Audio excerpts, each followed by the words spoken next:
Hey, what's up, bros? Welcome back to another video on Pokemon Sleep. Today we are focusing on how to build a team for Pokemon Sleep.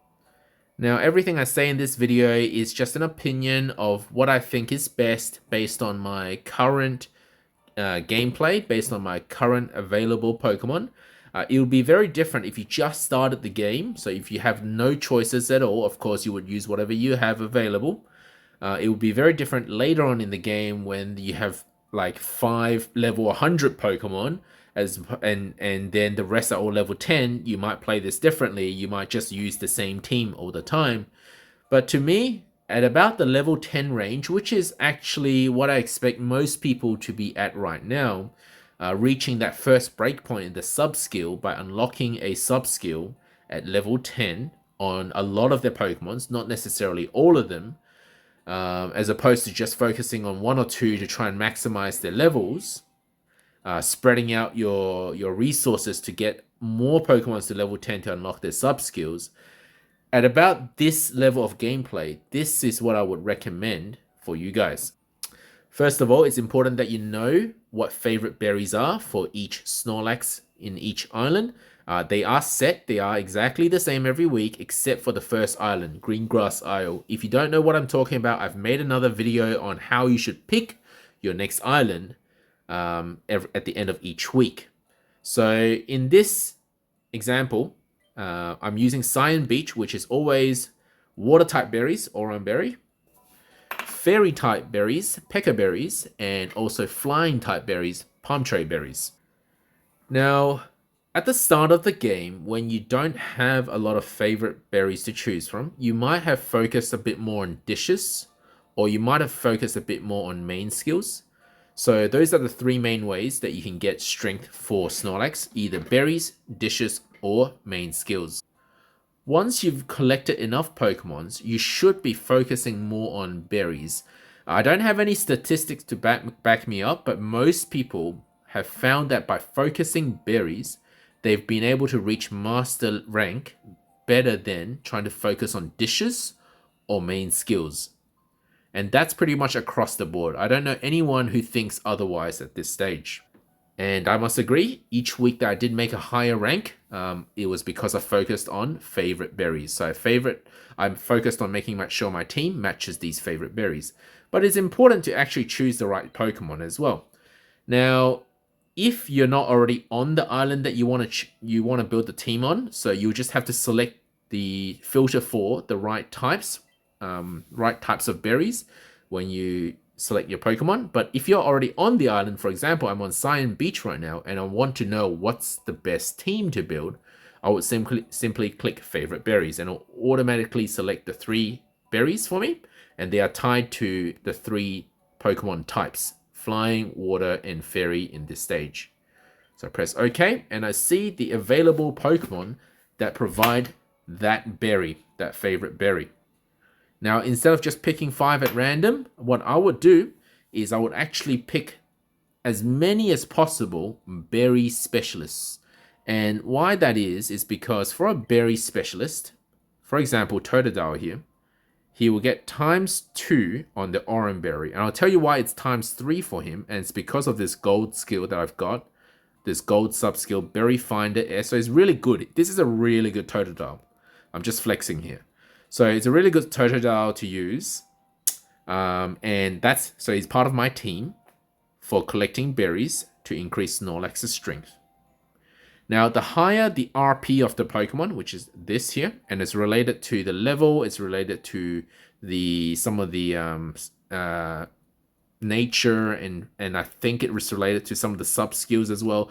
Don't quote me on that. I'm not 100% sure, but the higher the RP, the greater the strength that each berry will provide Snorlax as well. So not all Oran berries are the same. One Oran berry from Totodile here will have a different strength applied to Snorlax than another Oran berry from Squirtle here. So regardless, what we want to do is look for berry specialists. So Totodile was one with ×2. And we have Doduo, who is also a favorite berry specialist for Snorlax. So I've chosen Doduo. For Swablu, he's also a favorite berry specialist, so he's got ×2. So I've got 3 berry specialists for this week. Then I couldn't get another one because there's nothing else here that is a berry specialist. So the next thing I do is I look for something that can provide me with ingredients that I might need for this week. So go check out my dishes video if you guys don't know what I'm talking about. So that I farm the ingredients that I need for the week, and I don't farm the ingredients that I don't need for the week. So one tip I have for you guys, and it's in another one of my videos. So in this case here, I wouldn't use Jigglypuff because Jigglypuff farms honey, and I know for a fact that honey is not used in salads. And I made this chart earlier on, and I explained this chart in another one of my videos, so I'm not going to go through it here. But basically, I'm focusing on dishes that are actually required for the week. So because I'm on salads, I'm not going to farm for honey this week. You can check the list of all the other dishes on my Discord as well. It's under quick guides, and you can see curries and desserts and salads and what they require. This chart here is what they don't require for each week. So you can see that it's actually a little bit of a process of elimination as well. It's not just about choosing which one's better. It's also about eliminating the ones you don't actually want. So because Jigglypuff is neither a berry specialist nor an ingredient specialist, and is an ingredient that I don't need, it's not the ideal Pokemon to choose. It is a skill specialist, however, that it will help improve my team's energy over time whenever the skill triggers. Because it's a skill specialist, it is said that, and I can't prove this, but it is said that skills trigger about 2 times the rate than normal Pokemon that aren't skill specialists. And because I've got a decent nature here as well, it actually is a decent Jigglypuff to use if I really want to restore the energy. We also know that having high energy, so if you look at my team here, they're all a little bit tired now. But we know that the higher the energy, the quicker they farm as well. So the lower the energy, by the end of the day, when they're quite tired, they actually farm slower. So it's not a bad idea to have a Jigglypuff in the team, or anything that restores your team's energy. Ideally one that still provides a favorite berry. So even though Jigglypuff here is not my favorite choice, it is still a viable option.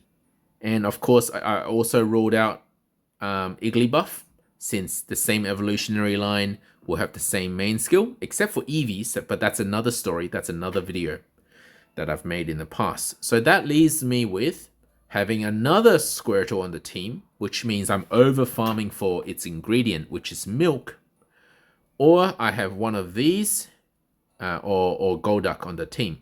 So this now I base my decision on a mixture of whether I want the ingredient or I want that skill. So if Slowbro here were level 30 or 60, I would love to farm these Slowpoke tails, but he's not. He's only farming Cacao. Same as Golduck here, he farms Cacao, but they are both skill specialists. Golduck increases Snorlax's strength, whereas Slowbro recovers the energy of a random Pokemon. However, so far I've only seen him recover his own energy. Don't know why, but it's supposed to be chosen at random, so that can help as well. But I think Jigglypuff would make more sense because Jigglypuff more evenly restores energy on the team, whereas Slowbro haphazardly restores energy on the team, so that by the end of the day you might have to switch out some Pokemons and not others, so your energy on the team is not going down linearly across all 5 Pokemons if you have Slowbro running. Togepi is just an absolute he's a bit of a wild card. He chooses a random main skill to activate. So I've not used him yet. You see that I've left him at a fairly low level. He does farm eggs, but so does Swablu. So I'm not too concerned here not having Togepi on the team, because I don't know what he's supposed to be doing or what he will do. So I'm left with the choice. I either farm Cacao or more milk. So because a little bit of variety is helpful, so I won't go with another Squirtle. I've chosen to go with the cacao from Golduck. So this chart also helps us because everything is color coded, so you can quickly see how often Moo Moo milk is used in dishes. And I can see that there's at least 3 dishes here that use Moo Moo milk, but only 1 dish here that uses soothing cacao. I also have Swablu farming eggs, so let's highlight all of them. And I have someone farming the green grass soybean. So based on my ingredients that I can farm for this week, I can see that I can make this dish here and this dish here, or I can make this dish, the only bean sausage one. So I use this chart to see what I would need ingredients for the week. So once again, you can get access to these charts on my Discord. It's under quick guides. So you will have the most useful information in there. Now, just as a side note, you don't have to do this. Depends on how you play the game. I usually just run all these Pokemon down to about almost 0 energy, then go to sleep, or I add manual data, and that would restore some of that energy. So they never really run down to 0%. But if you do, you can make an alternate team. And your alternate team is really just to sort of top up your score at the end of the day. And my alternate team would just be basically everyone that I haven't used that still farms the favorite berries. Or it can be anything else because they're not berry specialists. It doesn't matter. You can choose a berry specialist because you get 2 times the berries, even though they're not favorite berries, but will have the same effect as having a non-berry specialist that is 1 times the berry, but a favorite one. Did I say that right? Okay, but you get my point, is that you can have a berry specialist, non-favorite berry, or a berry specialist, non-favorite berry, and you would have similar effects. Of course, it would depend on the RP of the Pokemon, what the final effect per berry is. But this just gives you a bit more leeway to choose maybe to make some other dishes in your alternate team, in your second team. So I like to have that prepared as well. So this is my alt team. And as I said before, it's basically every other Pokemon that is a favorite berry that I haven't picked for my main team. This is not ideal. This is not optimized. It's just an easy way for me to deal with having no energy on my main team by the end of the day. Then I quickly just switch team to this one and it just tops me up, as opposed to have to think about the dishes and everything. One great thing about Totodile though, and the reason why I would recommend you guys get one if you can, other than the fact that I've got a good sub skill here, is that his main skill also, oh sorry, not Totodile, Squirtle, his main skill chooses a set of 6 random ingredients, and it really helps top up those dishes, the pots, but it's not the most important thing. Any Pokemon that provides times 2 berry on a favorite berry week is ultimately going to give you a lot of strength. So I've tried to keep the video pretty short, or as short as I can, even though there's a lot of considerations here. If this video helped you, please leave a like and subscribe to my channel. If you want to chat to me directly, I'm available quite often on Discord, and I do respond quicker on Discord, or you can ask me in the comment section down below. Just bear in mind that what I do here is based on what I have available to me. Early game, when you don't have these available, you might want to focus a little bit more on main skills like charge strength. But at a later point, once you collect more Pokemons, as I've said before, focus on berry specialists that target favorite berries. And I'm not ashamed to say that in another week's time, or another few weeks' time, a month's time, my opinion on how to best build a team might change again. Unfortunately, that's just how it is, and maybe once I evolve a few more Pokemon, some Pokemons will just always be on my team. I'll give you one example of this before I go. And this is why you should actually read your sub skills carefully. So helping bonus here on my Houndour is a bonus to my entire team, and he's a berry specialist. So even on weeks that is not favorite berries, this Houndour will help my entire team 5% faster. So you could run something like this in your team to help the rest of your team. These are sort of small support technical roles Usually, if you can't fill the 5 spots with favorite berry specialists, then you would run something like this in order to fill that gap and still provide a bonus to the rest of your team to do the best they can. So this is one example of where a Pokemon could potentially be used in any team at all.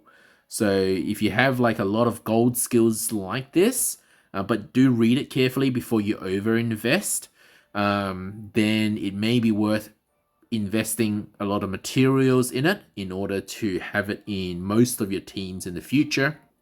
Alright guys, that's it from me. Have a good night.